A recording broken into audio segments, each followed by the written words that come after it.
Spesial pada malam hari ini, SPD atau Sebulan Pendalaman Dhamma yang ke-14 menyatu bersama-sama dalam satu waktu, tentunya di kegiatan yang bermutu Sebulan Pendalaman Dhamma untuk menyambut Trisuci Waisak tahun 2021. Menjadi keberkahan pada malam hari ini untuk kita semua.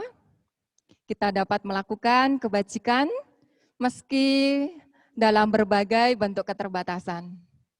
Dan yang spesial pada malam hari ini, saya Teselani Tiranandini dan juga biasanya ketika pemandu acara itu hanya satu orang. Kali ini saya dibantu oleh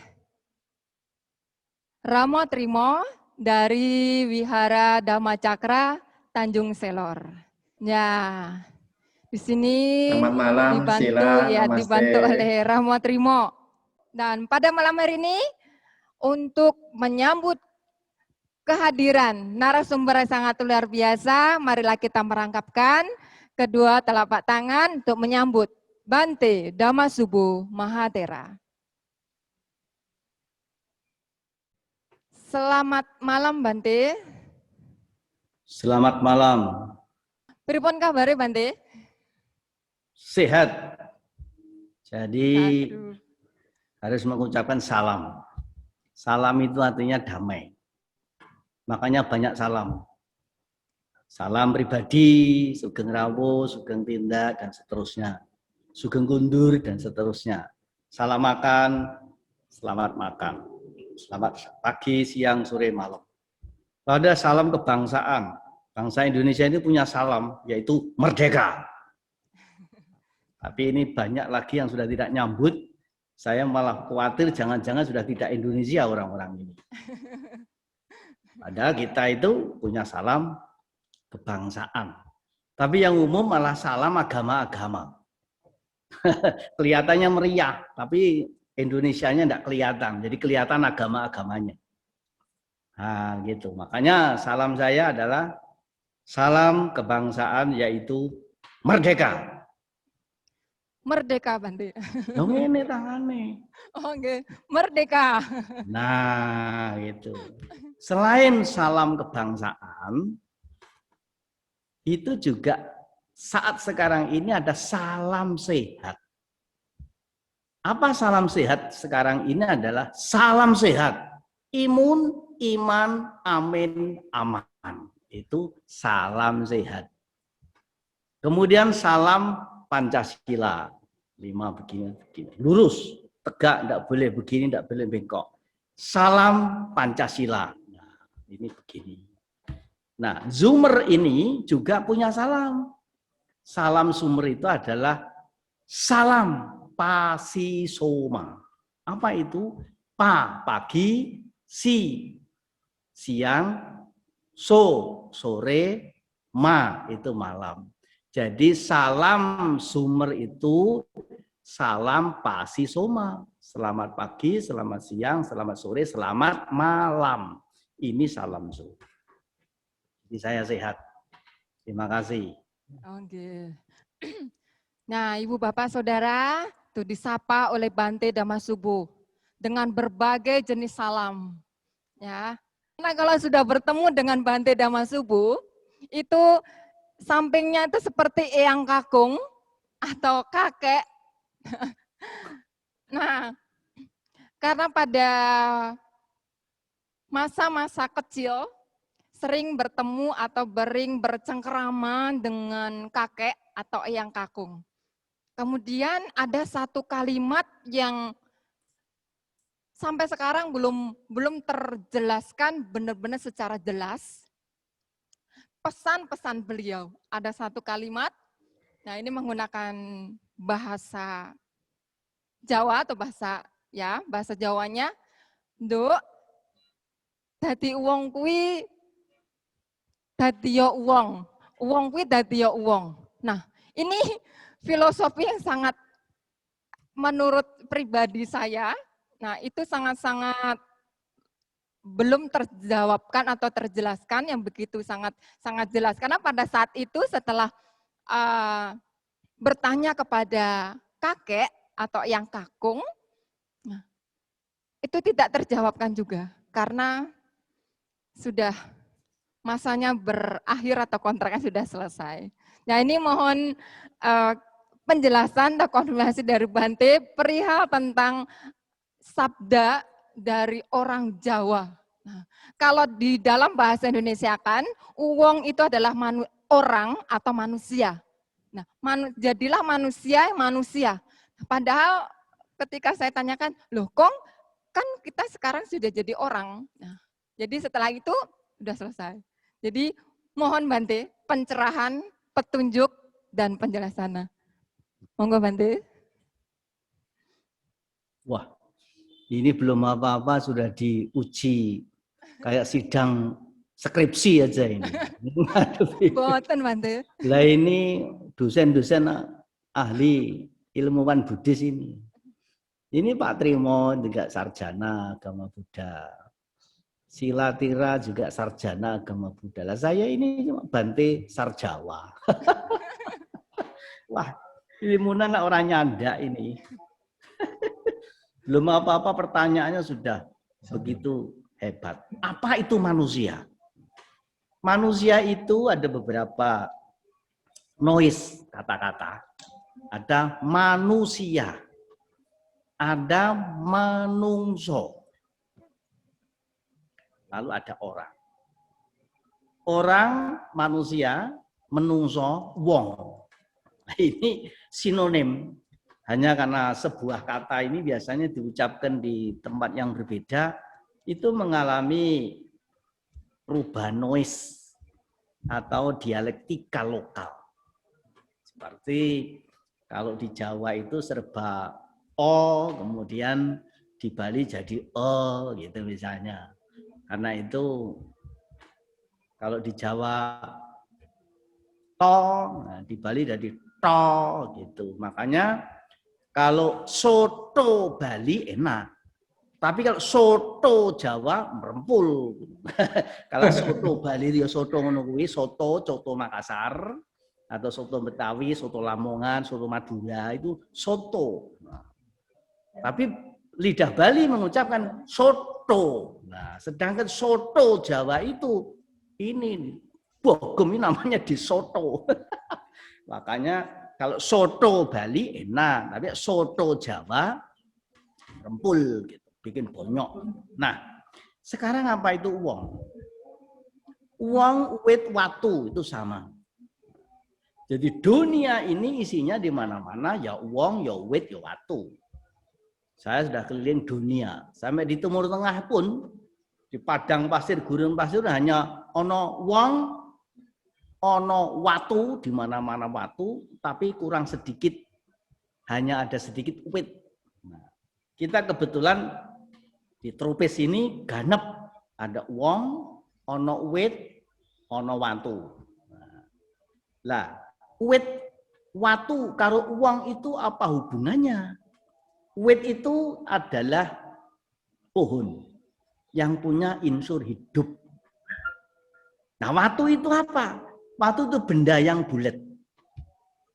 Nah, sekarang apa hubungannya manusia? Menungso kuwi yen bisa kaya wit, aja kaya watu. Gitu maksudnya. Wong, wit, watu. Menungso itu berasal usul dari bahasa Dharma atau bahasa Pali kalau nggak salah. Nah, coba ditanyakan kepada para ahli Pali. Menungso, manusia dalam bahasa Pali itu manusa atau manousa. Jadi manusia adalah terdiri dari dua suku kata mano dan usa. Mano ini pikiran, usa itu tinggi. Jadi makhluk manusia adalah makhluk yang mempunyai daya pikir tinggi. Tinggi itu ya cerdas, pintar gitu. Itu kok tinggi ning pucuk gunung ning dhuwur omah ora ngono kuwi. Artinya manusia itu atau manusia itu mano dan usa. Mano itu pikiran, usa itu tinggi. Jadi makhluk manusia artinya makhluk yang mempunyai daya pikir tinggi. Karena itu kalau sebagai manusia tidak menggunakan pikirannya yang cerdas, yang tinggi itu nggak ada bedanya dengan makhluk-makhluk selain manusia. Misalnya hewan. Hewan ono sing kaki papat, ono kaki loro, kaki telu, kaki banyak lah. Kan virupa ke himemetang, ono kae berkaki 2, berkaki 4, berkaki banyak, tidak berkaki. Nah, yang menarik itu yang membedakan manusia, makhluk manusia dengan makhluk-makhluk lainnya. Juga makhluk mati. Dalam bahasanya adalah upadinaka dan saupadinaka. Ada makhluk hidup, ada makhluk mati. Nah, yang membedakan manusia itu adalah makhluk hidup yang mempunyai daya pikir tinggi. Lah, sekarang bayi sampean itu, kakeknya Anda, dulu pesanduk, wong urip kuwi dadi wong. Gitu kan? Nggih, Nah, Pak wong Dede. itu apa, Mbah? Wong itu padha karo uwit. Apa artinya? Uwit itu pohon. Siapa tuh yang enggak kenal pohon? Nah, maka itu bahasa simbol, bahasa filosofi. Nah, gitu. Seperti Sang Buddha dalam menyampaikan pesan ini menggunakan 3 bahasa. 1, bahasa lisan, 2, bahasa tubuh, yang ketiga bahasa simbol. Nah, bahasa simbol itu 10% menyampaikan pesan. Bahasa tubuh itu 70% menyampaikan pesan. Nah, bahasa lisan 20% menyampaikan pesan. Nah, yang dimaksud yang tadi wong itu adalah bahasa simbol. Oleh karena baru 10%, maka kalau tidak dioncei, tidak dijelaskan, tidak dirinci, ya pantas. Kalau kita pada tidak ngerti, apa mana sampean waktu itu masih kecil, sekarang udah gede aja belum tahu, apalagi masih kecil. Baiklah, saudara, ini adalah bahasa simbol. Coba, Sang Buddha itu besar di tengah-tengah pepohonan. Namanya banyak hutan Uruwela Senanigama. Lah hutan itu kan mesti banyak pohon. Guru-guru meditasi biasanya kalau menerangkan tentang meditasi juga mengambil contoh-contoh pohon. Nah, sekarang apa hubungannya dengan pohon? Itu sebabnya di wihara-wihara hendaknya kalau ada pohon jangan sembarangan dipotong. Kalau misalnya wihara bangun baru, di tanah calon wihara sudah ada pohon, hendaknya pohon itu dirawat, dijaga. Yang diatur bangunannya, jangan pohonnya yang dipotong sembarangan. Karena pohon itu memberi pelajaran yang sungguh luar biasa mengagumkan. Contohnya, kalau gampang begini, pohon sekarang kalau ada pohon yang besar, daunnya lebar, halus, bunganya harum, wangi, buahnya manis, pohonnya tegak, bawah pohon itu bersih. Bayangkan kalau ada pohon semacam itu, dari kejauhan saja orang sudah tertarik untuk datang, melihat, menikmati, dan berteduh di bawahnya dengan nyaman. Itulah kalau pohon itu besar, batangnya berdiri tegak, cabang rantingnya tidak berduri-duri, daunnya hijau, lebar, berkibar-kibar, kemudian bunganya wangi, lalu buahnya manis dan bawahnya bersih. Bandingkan dengan pohon berdiri tapi batangnya bengkok, miring kira-kira gitu. Terus cabang rantingnya berduri-duri, daunnya gatel, bunganya busuk, buahnya pahit, bawah pohon itu kotor, banyak sampah, banyak kotoran, kadang-kadang kotoran hewan.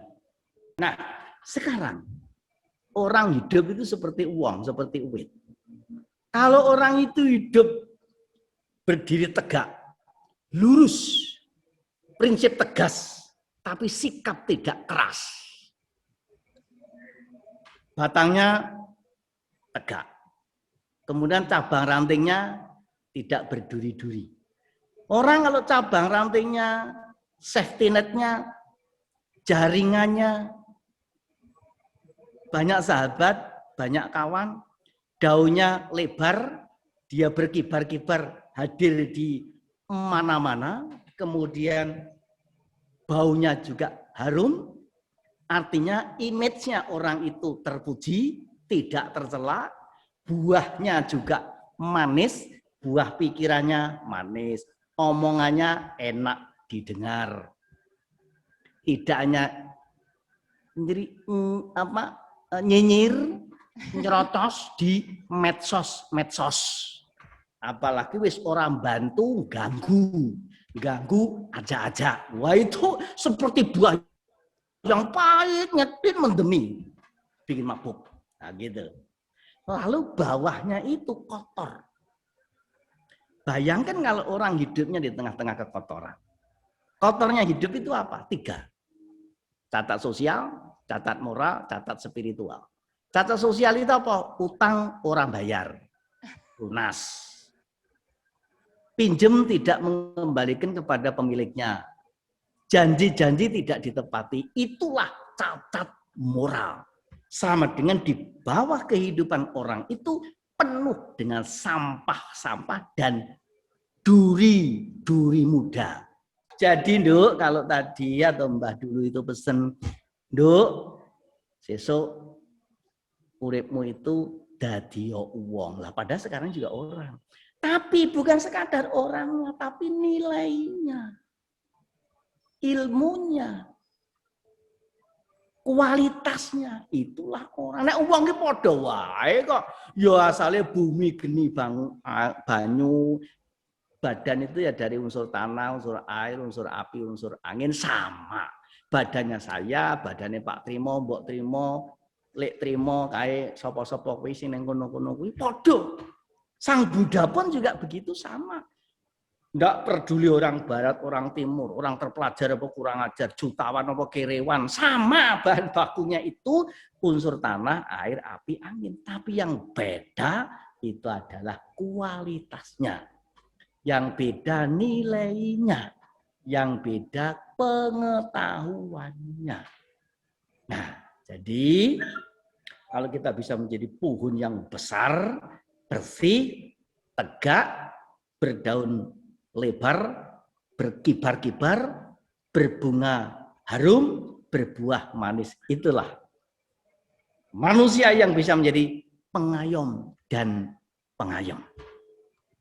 Itulah yang saya tahu. Terima kasih. Wah, penjelasan yang terjelaskan yang pada waktu kala itu dan terjawabkan pada saat sekarang ini. Nuwun Bante. Terima kasih. Oke Bante. Nah ini Pak Trimo, nilai hidup dari kehidupan, pesan-pesan dari beliau. Ya, atas Silani, beliau mengangkat filosofi dari wit itu tadi, sila, batang, ranting, dedaunan. Mungkin Bante bisa nambahkan Bante, filosofi dari akar pohon itu Bante. Kalau tadi kan Bante batang, lurus, ranting-ranting, dedaunan yang rindang itu. Akarnya belum kesinggung Bante. Waduh. Filosofi dari akarnya Bante. Jenenge wae trimo wis Jawa kono ya mali urung trimo lho. Baiklah, ini juga mengingatkan saya harus melengkapi. Akar itu sama dengan keyakinan. Nah, jadi keyakinan itulah adalah akar. Maka kita di dalam Dharma juga mengenal yang namanya satu kata saddha. Saddha itu keyakinan. Nah, setiap agama, setiap kehidupan, setiap ajaran selalu mengajarkan, memberitahukan, mengingatkan tentang sadda atau keyakinan. Hanya sadda yang dimaksud oleh Sang Buddha, keyakinan yang dimaksud oleh Sang Buddha, kepercayaan yang dimaksud oleh Sang Buddha itu mengandung dua akar lagi. Apa? Satu, ada dua jenis keyakinan. Ada keyakinan yang hidup, ada keyakinan yang mati. Makanya ada akar tunggang dan akar serabut. Nah gitu Pak. Akar serabut itu yang ngambrah-ngambrah. Nah, bedanya dengan akar tunggang itu apa? Satu, tapi mancep. Nah, biasanya pohon-pohon yang berakar tunggang dan berakar serabut itu sangat kuat.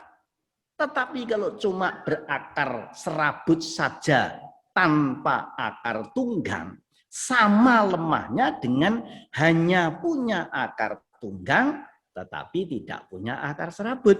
Nah, karena itu hidup ini sama dengan pohon. Kita juga harus punya keyakinan.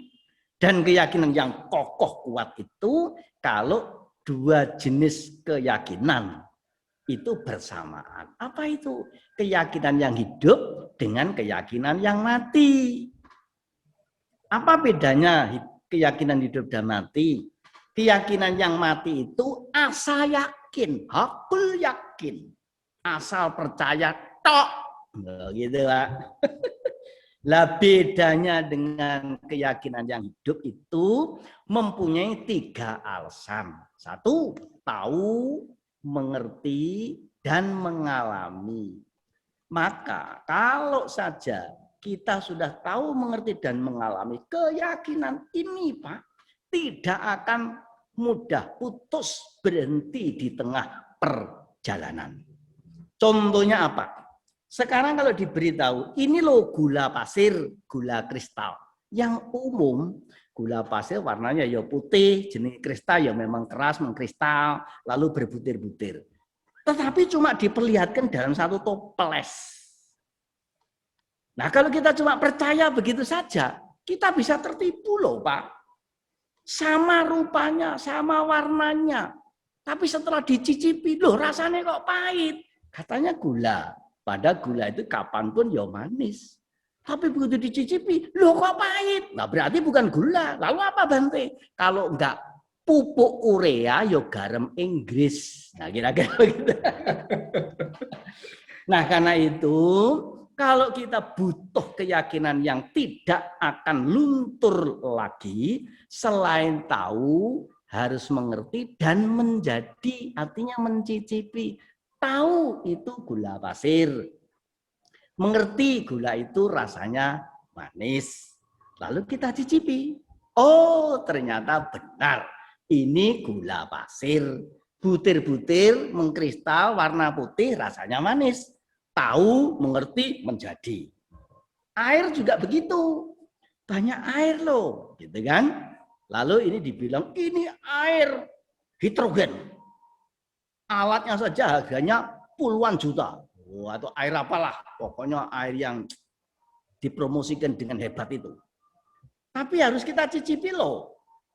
Jangan-jangan nanti rasanya tidak tepat. Gitu kan? Begitu juga. Ini air laut. Harus kita cicipi. Bener enggak? Karena dimanapun yang namanya air laut itu mesti asin. Nah kalau sekarang dibilang air laut, tapi rasanya tidak asin, nah berarti air hidrogen. Sebaliknya, ini air hidrogen, begitu dicicipi, loh kok asin, berarti air laut. Nah, kan begitu. Nah, sekarang belajar Dhamma juga begitu. Ajaran anjuran Sang Buddha tentang Dharma ini harus tahu, mengerti, dan menjadi. Kita tahu loh, Sabe Sata Bhavantu Sukhitata. Dia sudah menjadi belum? Nah, gitu. Kadang-kadang cuma konsep mengucapkan tapi dirinya belum menjadi. Sehingga Sabe Sata Bhavantu Sukhitata tetapi tetapi belum menjadi. Buktinya apa? Sabe sata bawantu sukitata. Tetapi semoga semua makhluk berbahagia. Tetapi kecuali dia. Enggak seneng saya sama dia. Masih pakai tetapi toh. Nah itulah Pak. Jadi akar itu adalah keyakinan. Karena itu keyakinan itu menjadi akar sebuah pohon, menjadi pondasi sebuah bangunan. Kalaupun pohon itu keterpa, kemarau panjang, angin guncang, tapi kalau akarnya kuat, dia tidak mudah tumbang. Bangunan yang kelihatan megah gagah, harga miliar rupiah, itu yang menentukan adalah batu pondasinya. Itulah sebabnya situs-situs kuno, meskipun bangunannya sudah rata tanah, tetapi pondasi masih bisa berbicara. Ketika Tirak pergi ke India, Pak Trimo pergi ke India, apa yang kita baca? Apa yang kita lihat? Pondasi. Tapi pondasi itu adanya paling dulu, namanya batu pertama. Banyak orang yang nggak mau jadi pondasi, pengen jadi bangunannya. Nggak mau bersusah-susah, pengen tampilannya, kan begitu kan? Itu namanya bedanya tokoh dengan pemuka. Kalau tokoh itu pelaku utama, pemuka ya nyari-nyari muka, nah, gitu. Nah, kalau orang itu sudah sampai pada tingkat keyakinan yang militan, meskipun kena guncangan, kena angin bahorok sekalipun, dia akan bertahan. Nah, banyak orang yang keyakinannya tidak kuat. Loh, saya ini sarjana agama Buddha. Diangkat jadi guru agama Buddha, status pegawai negeri. Tekonggon sekolah yang ngajar, pindah agama. Loh, nggak kesel yang ngono kuwi. Terima kasih Pak, itulah yang saya tahu tentang akar. Terima kasih. Luar biasa atas Silani. Satu batang pohon begitu banyak dapat kita peroleh pemaknaan yang Bante uraikan tadi, mulai dari akar, batang, ranting sampai dedaunan yang bergoyang-goyang memberikan keteduhan, Sila. Iya. Ini ada satu pertanyaan dari audiens, Sila. Bagaimana ini? Kita bacakan dulu atau Sila mau bertanya ke Bante? Ini menarik sekali Pak Trimo. Inilah kesempatan untuk melepas rindu ya dengan Bante Dhammasubhu Mahatera untuk bisa terjelaskan unek-unek buah pikiran kita. Nah, tadi disampaikan dari akar sampai dengan pohon, kemudian juga daun. Tadi fondasinya adalah di akar. Nah, untuk bisa menguatkan keyakinan atau ke akar itu sendiri, bagaimana Bante? Cara terbaik, cara bijak dalam untuk menguatkan keyakinan kepada Buddha, Dhamma, dan Sangha. Nah, itu. Makanya akar yang kuat itu tadi dia bilang ada keyakinan yang hidup dan ada keyakinan yang mati. Kalau keyakinan hidup itu tidak perlu dan tanpa perlu data dan fakta. Tapi kalau keyakinan yang hidup itu perlu data dan fakta. Makanya Sang Buddha itu apapun yang disampaikan itu bukan hanya cerita yang tanpa rasa, bukan janji-janji yang tanpa bukti. Sang Buddha semua yang disampaikan itu adalah statement, pernyataan, bukan perintah, bukan larangan. Apa bedanya perintah dengan larangan dengan pernyataan?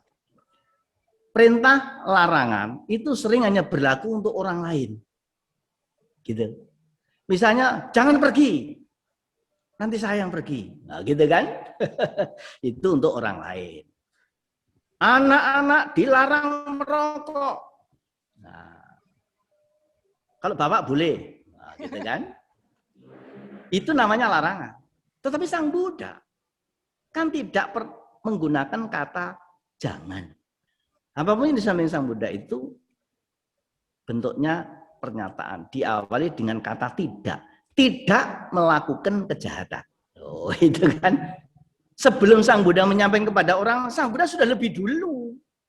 Tidak melakukan kejahatan. Karena itu Pak, sering saya mengatakan. Jangan suruh anak-anak pergi ke wihara. Bingung tak? Tetapi ajak anak-anak ke wihara. Oh gitu. Jadi itu belum selesai, jangan dipelintir, nanti dipotong, kemudian diviralkan, nanti Bante Dhamma Subuh diadili gitu. Jangan suruh anak-anak pergi ke wihara, tapi ajak anak-anak ke wihara. Apa bedanya suruh dengan mengajak? Kalau mengajak itu berarti ya Pak Mbok sama-sama pergi. Ayo nak, gandeng tangannya, sama-sama pergi ke wihara. Tetapi kalau hanya suruh, "Kana ke wihara, sekolah minggu pagi, mau nilainya anak diwai lo, ada Pak Guru."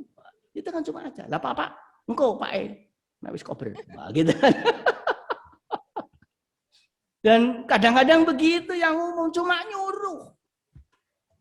Tapi Pak malah orang. Nah, itulah.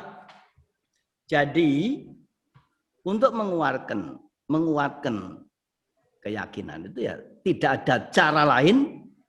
Dharma ini adalah tahu, mengerti, dan menjadi. Kadang-kadang kita banyak tahu, tapi belum tentu mengerti. Sebanyak-banyaknya yang kita tahu, masih belum banyak yang kita tidak tahu. Sebanyak-banyaknya yang kita tahu, belum tentu kita mengerti. Karena itulah kalau sudah tahu, carilah mengerti. Nah, sebanyak-banyak yang mengerti, belum tentu semua menjadi. Contohnya tentang Dharma. Banyak orang tahu agama Buddha, Dharma, wihara. Apa meneh saiki wiharanya hebat-hebat. Zaman saya wirawiri di Kalimantan Timur, wihara-wihara itu belum ada. Di mana-mana. Saya di Samarinda itu masih di wihara yang itu wihara Mula Dharma, rumahnya itu panggung, kemudian kalau kita pergi itu bisa ya kayak gitu. Dan itu tidak satu-satunya, banyak wihara yang semacam itu. Nggak kebayang, nggak kepikir kalau sekarang itu wihara seperti ini. Tapi itulah perjalanan yang menarik, itu kan? Setelah tahu harus mengerti atau menjadi. Sebab kalau enggak, nanti hanya terbatas pada retorika, pada wacana, pada cerita. Memang itu perlu loh yang namanya menjadi. Jangan sampai sebatas mengerti saja. Tahu ini referensinya di mana. Kok nyebut suta ini detail karena memang dia tahu betul dan mengerti suta itu tentang ini. Tapi dia sudah menjadi belum? Nah, makanya sudah tahu, mengerti, harus menjadi. Jangan sampai, sekali lagi, jangan sampai khotbahnya muluk-muluk, tapi rumah tangga sendiri remuk. Gitu kan. Karena perintahnya hanya untuk orang lain. Nah, ini ada kisah untuk menutup yang satu ini. Ada seorang pengkhotbah tentang berdana. Berikan milikmu yang terbaik. Itu adalah termulia. Kalau sekarang termuliakan. Wah, ya sekarang itu suruh termuliakan. Berikan milikmu yang terbaik. Itu adalah termuliakan. Wah. Ketika bapaknya berkhotbah, anak mendengarkan dengan seksama. Ditelan mentah-mentah, tidak dikunyah-kunyah dan dibawa pulang ke rumah. Sampai di rumah pada suatu siang, bapaknya tidur siang istirahat. Sementara bapaknya tidur istirahat tidur siang, ada pengemis datang. Anaknya yang nemui pengemis itu. Lalu jiwa Buddhisnya itu gemar berdana. Harus memberikan sesuatu kepada pengemis ini. Lalu dia pikir, ingat khotbah bapaknya. Kalau bisa memberikan milikmu yang terbaik adalah termuliakan. Anak itu pikir, apa ya miliknya bapak yang terbaik? Dia, oh bapak punya ayam jago. Itu kesayangannya. Maka tidak perlu berpikir dua kali, langsung ayam jago yang ada di dalam kurungan ditangkap dan diberikan kepada Pak Pengemis. Wow, Pak Pengemis terima kasih. Nanti bisa dibuat ayam opor. Gitu kan? Apalagi sudah mau lebaran. Nah, tidak lama kemudian bapaknya itu bangun tidur siang itu. Seperti biasa, bangun tidur belum, yang lain-lain masih kucek-kucek mata, belum melek semua, nyawanya masih separuh itu, sudah langsung jalan menuju ke kurungan ayam jago. Kesayangannya dipetepi, ayo. Tapi kali ini, apa yang terjadi? Dia mendapatkan kurungan ayam jagonya itu kosong melompong. Dia mulai cemas, tengok kanan dan tengok kiri. Lama-lama bertanya, sana sini. Kemana ini ayam jagonya? Siapa ini? Satu-satunya ketemu anaknya. Kemana dek itu ayam jago nih? Nah, lalu ceritanya kayak tadi. Kalau bisa memberikan milikmu yang terbaik adalah termuliakan. Lah milik bapak yang terbaik kan ayam jago. Itulah pak yang saya berikan. Tapi itu khotbah untuk orang lain, bukan untuk diri kita sendiri. Tahu nggak?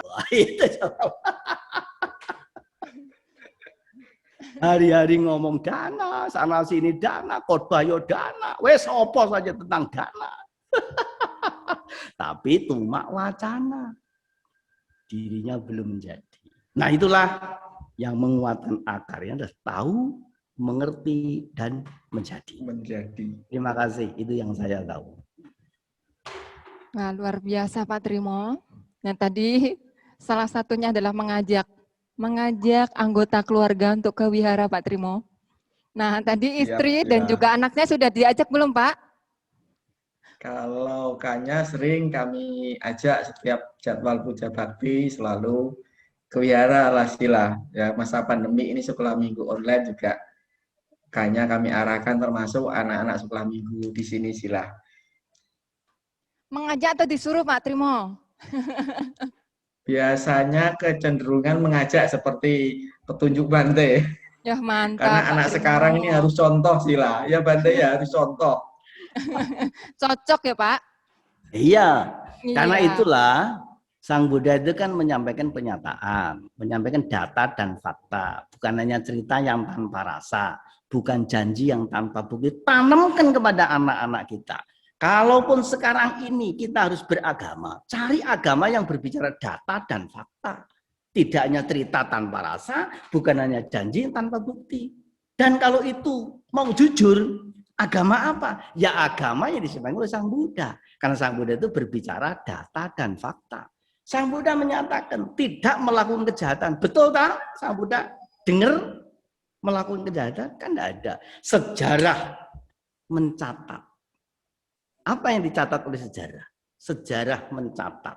Catatannya adalah tidak menemukan altar yang dimirai darah makhluk hidup atas nama Buddha. Itu sejarah loh yang ngomong. Mantap. Demikian Pak Trimo.